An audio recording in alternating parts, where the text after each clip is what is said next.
মেরাজ কেন হয়েছে? আল্লাহ পাক রব্বুল আলামিন দয়ার রাসূল সাল্লাল্লাহু আলাইহি সাল্লামকে মেরাজ বা দিদার কেন লাভ করালেন? আমি 5টি হিকমত বয়ান করব। তার মধ্যে প্রথম হিকমত হলো এই। প্রথম হিকমত হলো দয়ার রাসূল সাল্লাল্লাহু আলাইহি ওয়াসাল্লামকে সমস্ত মর্যাদা দান করার জন্য। কেমন ভাবে? মুসা আলাইহিস সালামকে আল্লাহ মর্যাদা দান করেছিলেন।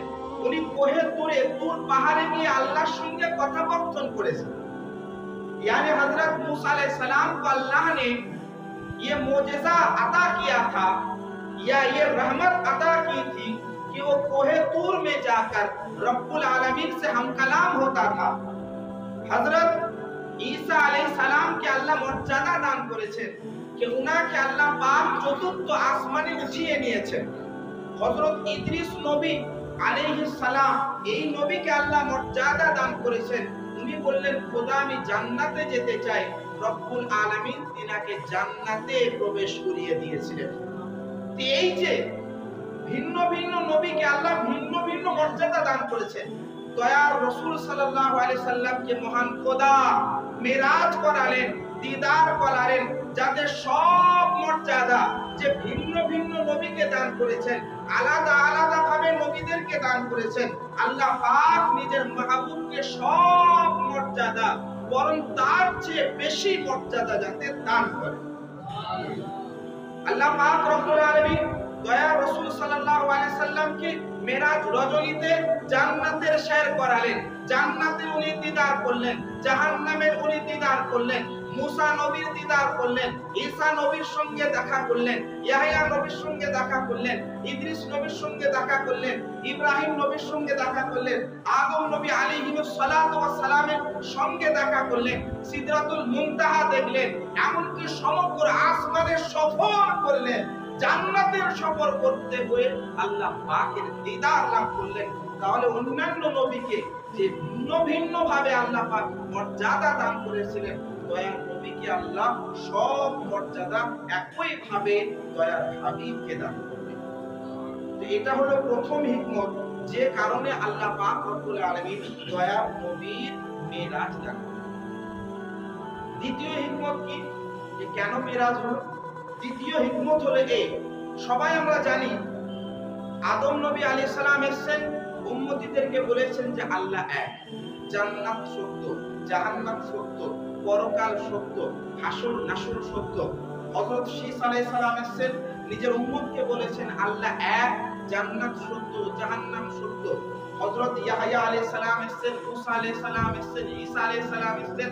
এক কথায় আদম নবী থেকে নিয়ে ঈসা আলাইহিস সালাম পর্যন্ত সব নবীরা নিজের উম্মতিকে কি বলেছেন না অদৃশ্যের খবর দিয়েছেন যে তোমরা জান্নাতকে হক ভাবো, জান্নাতকে সত্য ভাবো, জাহান্নাম হবে, জাহান্নাম আছে, কিয়ামত সংঘটিত হবে, হাসর নাসর হবে, জান্নাতে এই রহমত দান করা হয়, জাহান্নামে এই আযাব হয়।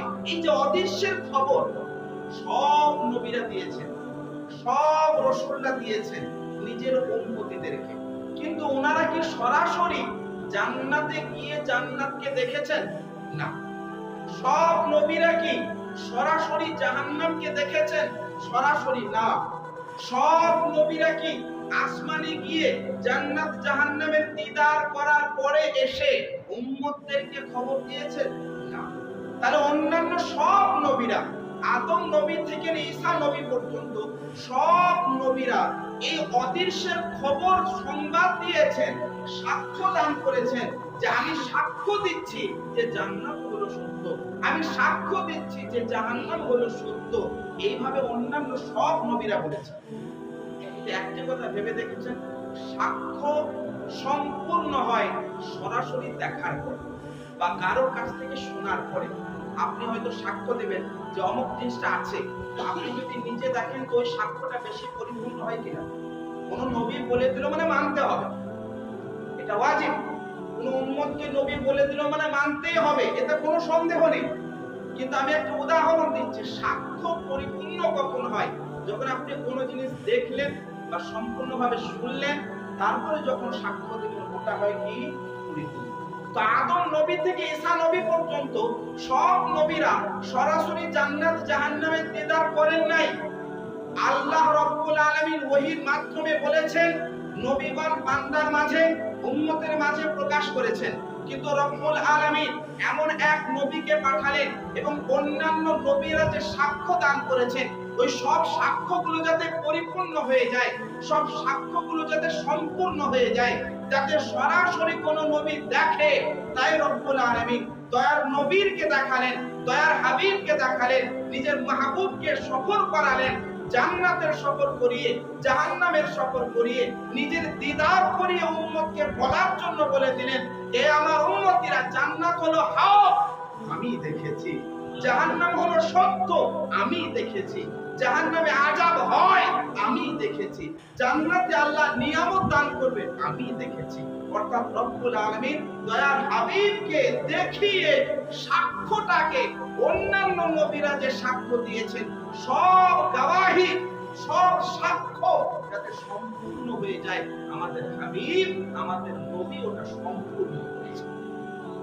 यानी ये दूसरी हिकमत है, सारे अंबिया किराम ने जन्नत और जहन्नम की खबर दी है, लेकिन बिला वास्ता जन्नत और जहन्नम को देखकर खबर नहीं दिए थे, गवाही नहीं दी थी, लेकिन गवाही की तकमील होती है देखकर या समाअत के बाद। तो अल्लाह ने अपने महबूब को दीदार कराया, जन्नत का दीदार करके कहा कि जन्नत हक है क्योंकि मैंने देखा है, जहन्नम हक है क्योंकि मैंने देखा है, अज़ाबे जहन्नम है मैंने देखा है। इस तरह हमारे हबीब ने नबी दो जहां ने दीदार करने के बाद तमाम गवाही की तकमील फरमाई। तो মেরাজ করার এটা হলো দ্বিতীয় হিকমত। মেরাজের দ্বিতীয় হিকমত কি? তার দ্বিতীয় হিকমত হলো এই যে আমরা সবাই জানি দয়া রাসূল সাল্লাল্লাহু আলাইহি ওয়াসাল্লাম ইরশাদ করেন, উনি বয়ান করেন যে আল্লাহু ইউতি ওয়া আনা কাসিম, আল্লাহ পাক হলেন দানকারী আর আমি হলাম বন্টনকারী। यानी अल्लाह ने सारी कायनात को बनाया है, सारे जहान का खालिक है, पालनहार है, लेकिन सारी कायनात के खजाने की कुंजियां अल्लाह ने मुझे अता की। अल्लाह नबी बोले उतीतु मफातीहुल खजाइनिल अर्दी, बुखारी शरीफের হাদিস, कि আল্লাহ পাক সমগ্র জাহানের সমগ্র খাজানার সমগ্র চাবিকাঠি আমাকে দান করেছেন। তো একজন মালিক যে সব জিনিসগুলোর মালিক, ওই সব জিনিসগুলো তো দেখলে আরো বিষয়টা আরো স্পষ্ট হয়ে যায়। আল্লাহ পাক দয়ার নবী দিদার করালেন, নিজের দিদার করালেন, মেরাজ রজনীতে ডাকলেন, জান্নাত জাহান্নামের দিদার করালেন। কেন? তার কারণ হলো একটাই, মহান রব্বুল আলামিন জান্নাতের মালিক তো খোদা, কিন্তু আল্লাহ রাসূল সাল্লাল্লাহু আলাইহি সাল্লামকে খোদা জান্নাতে কে যাবে তার অধিকার দান করেছে, জাহান্নামে কে যাবে তার অধিকার দান করেছে। তো রব্বুল আলামিন জান্নাত ও জাহান্নাম সমগ্র জাহানের মালিক বানিয়েছেন দয়ার রাসূলকে। আল্লাহ পাক দিদারের মাধ্যমে বলে দিলেন যে হাবিব তুমি অমুক জিনিসের মালিক, অমুক জিনিসের মালিক, অমুক জিনিসের মালিক।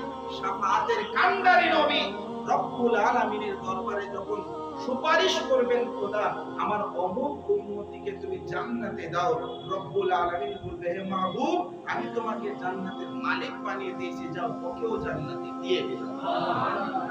তো সমগ্র জাহানের খালিক হলেন আল্লাহ, প্রকৃত মালিক হলেন আল্লাহ, কিন্তু আল্লাহ পাক নিজের মাহবুবকে পছন্দ করে, যেহেতু উনি সব থেকে প্রিয় রাসূল, সমগ্র জাহানের ওনাকে মালিক বানিয়েছেন, তাই মালিককে নিজের জিনিসগুলো দেখাবার জন্য রব্বুল আলামিন দিদার করেন। হিকমত, চতুর্থ নম্বর হিকমত কি? মেরাজে কেন আল্লাহ পাক রব্বুল আলামিন মেরাজ রজনীতে ডাকলেন? চতুর্থ হিকমত হলো এই যে কিয়ামতের দিবসে হাসরের প্রান্তরে যখন হিসাবকালীন সবার সামনে হাহাকার মাচবে, সবাই সেই সময়ে চিন্তিত থাকবে, সেই সময়ে সূর্যের কিরণ, সূর্যের তাপ বেড়ে যাবে, মানুষ আযাবরত থাকবে, যারা গুনাহগার বান্দা কারোর নিজের গায়ের ঘাম মুখ পর্যন্ত চলে ডুবো খাবে, যন্ত্রণা বেদনা কষ্টের মধ্যে লিপ্ত থাকবে। এই সব ধরনের আযাবরত ওই ব্যক্তিরা হাহাকার মেচে থাকবে, তারা নিজের নফসের জন্য চিন্তিত থাকবে। কিন্তু সব নবীদের কাছে যখন উম্মতিরা যাবে, নবীগণ একটাই কথা বলবেন, ইযহাব ইলা গায়রি, এ আমার উম্মতিরা তোমরা আমার বাদ দিয়ে অন্য নবীর কাছে যাও। আদম নবী থেকে নিয়ে ঈসা নবী আলাইহিস সালাম পর্যন্ত সব নবীরা বলবেন, ইযহাব ইলা গায়রি, এ বান্দা সকল তোমরা আমাকে ছাড়া অন্য কারোর কাছে যাও। শেষ পর্যায়ে এক নবী ইশারা করবেন, বলবেন, ইযহাব ইলা মুহাম্মাদিন সাল্লাল্লাহু আলাইহি ওয়াসাল্লাম, এই বান্দা সকল তোমরা যাও দয়ার রাসূল সাল্লাল্লাহু আলাইহি ওয়াসাল্লামের কাছে। সব বান্দারা যখন দয়ার রাসূলের দরবারে উপস্থিত হবে, দয়ার রাসূল সাল্লাল্লাহু আলাইহি ওয়াসাল্লাম মুহাব্বত ভরা জবাব দান করবেন। উনি বলবেন, এ বান্দা সকল আনালাহা, আমি এর জন্যই দাঁড়িয়ে আছি। সেই সময়ে যন্ত্রণাদায়ক বেদনাদায়ক আযাব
কখনো ওনাদের দিলের মধ্যে ওহী দিয়ে দেওয়া হয়, বা কখনো জিবরিল আমিন কোন মানব রূপ ধারণ করে ওই নবীর দরবারে এসে উনি আল্লাহর বার্তা দিয়ে দেন।